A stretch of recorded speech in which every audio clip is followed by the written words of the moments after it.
अध्यक्ष महोदय, पूरा देश चाहता है जाति जनगणना हो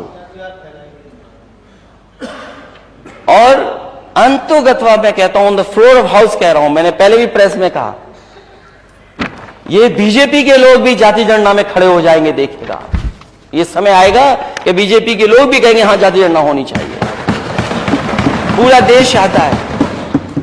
कभी कभी आरोप लगता है कि समाजवादियों ने क्यों नहीं किया। मैं केवल एक एग्जांपल देना चाहता हूं अध्यक्ष महोदय आपके माध्यम से, कि जिस समय मेरिट की भर्ती हुई थी पुलिस की,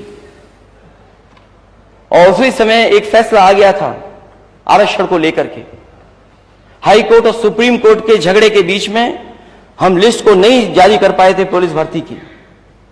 वो मेरिट की भर्ती थी, रिजल्ट बन चुका था, और जब कोर्ट के आदेश के बाद वो सूची जब जारी की गई, तो जो सूची जारी की थी उसमें पहले जो व्यवस्था थी आरक्षण की, उस व्यवस्था के तहत वो सूची बनी थी और उस सूची को जारी कर दिया गया था।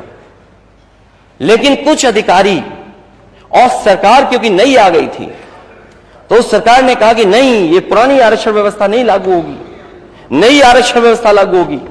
और जब नई आरक्षण व्यवस्था लागू के तहत वो सूची जारी की गई, तो 1700 नौजवान जो पिछड़े थे, दलित थे, उन्हें नौकरी से बाहर निकाल दिया गया था।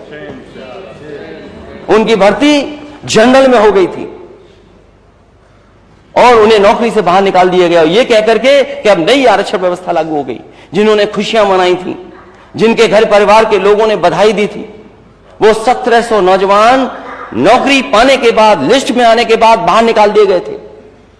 जब से ये नई व्यवस्था लागू हुई है आरक्षण की, जो मूल भावना थी मंडल कमीशन से, उससे हम डाइवर्ट हुए हैं, तब से पूरे देश में यह आवाज उठी है कि जाति जनगणना होनी चाहिए और जाति जनगणना के बाद आबादी के हिसाब से सबको हक और सम्मान मिलना चाहिए।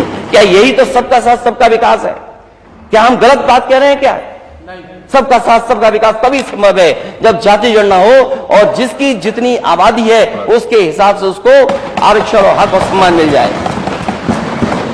क्योंकि सरकार में रहना है, इसलिए विरोध करना जरूरी है।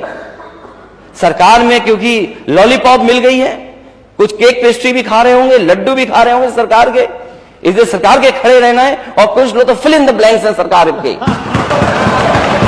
रिक्त स्थान भरो, फिल इन द ब्लैंक्स है कुछ लोग।